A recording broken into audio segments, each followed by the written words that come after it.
Well, I think in photography, there's certain, I think you have to wait for, sometimes you have to wait for the right light, sometimes you have to wait for the right expression, sometimes when you meet somebody you have to wait for them to become comfortable with the camera, sometimes you, it seems like most of what I do in photography is wait. And I'm a very impatient person, so I find it hard to be so. Photography in some ways is like hunting. You have to kind of move very quietly and very skillfully, and sort of pounce at the right moment. But it takes a lot of observation. And waiting is a critical component to the whole process. It's a mistake to kind of rush in and, with two guns blazing away, It's better going softly and kind of examine. Don't everybody raise your hand at once. I think you had a question.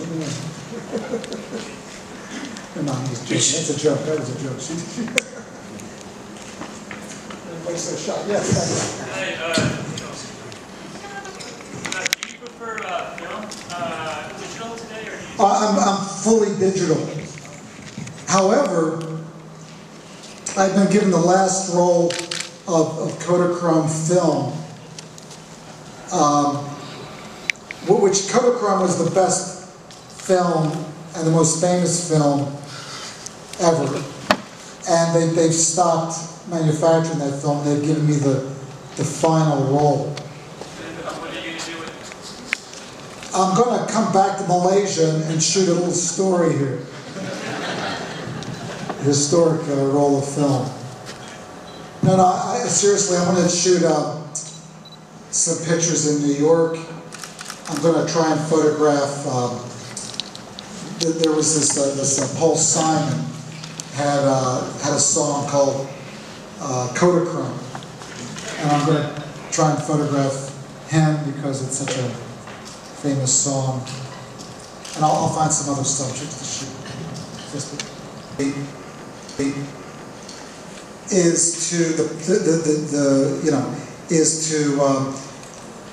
Walk down the street and to sort of be present to observe and to notice and to appreciate what's happening around you.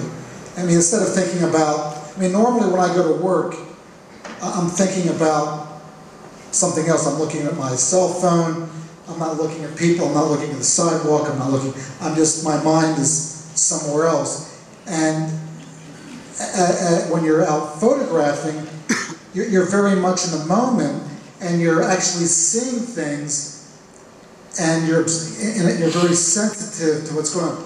So, and you notice things that are interesting. It could be a bug, or a crack in the sidewalk, or two children playing, or a dog playing, or a cat playing, or something going on.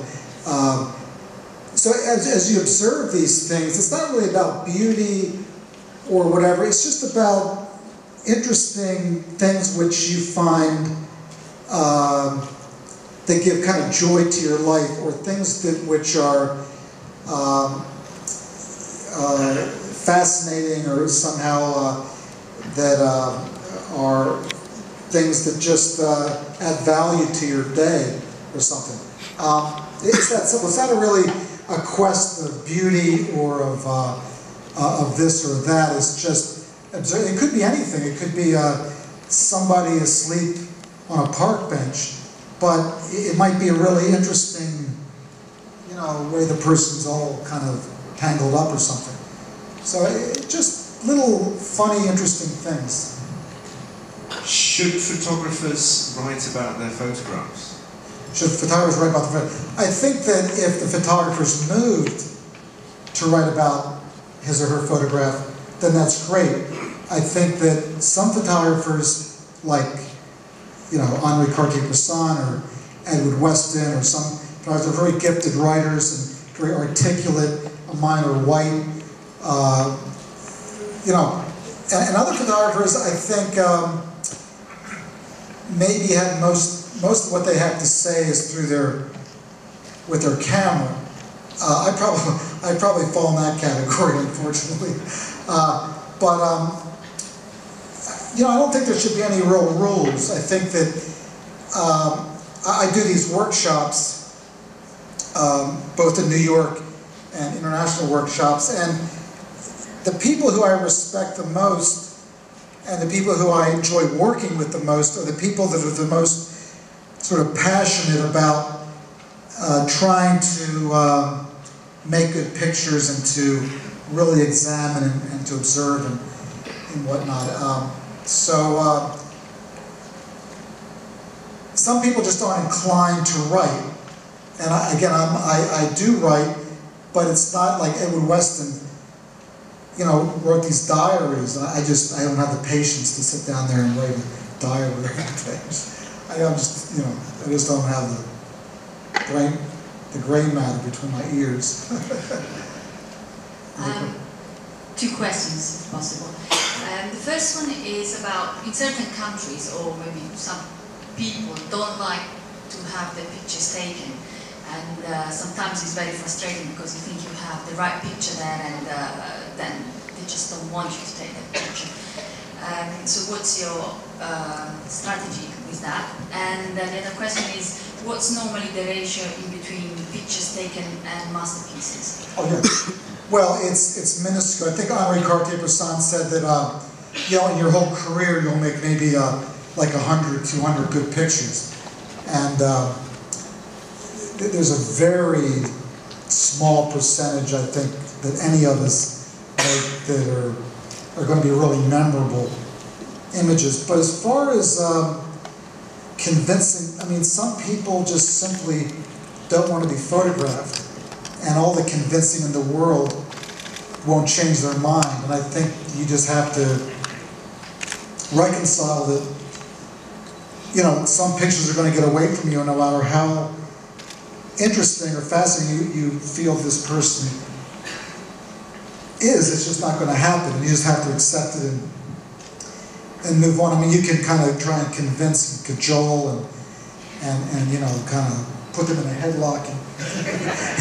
But there's a point when you just have to kind of give up, and it's just, I always look at it as a percentage game. I mean, 9 times out of 10 people will agree to be photographed. There's always going to be one person in 10 that doesn't want to be photographed, and you have to really respect that, because you never know exactly why they don't want to be photographed. There could be a death in the family, the person could have just gotten fired, the person could have, you know, there's all sorts of scenarios why legitimately you should leave this person alone and not push it.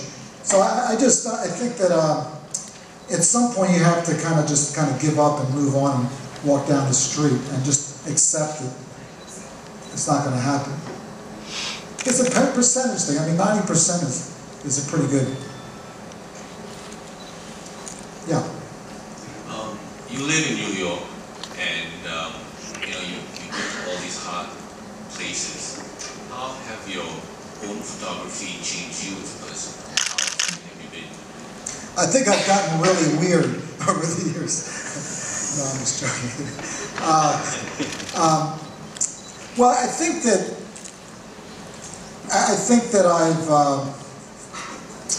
I have a pretty good sense of the world we live in, and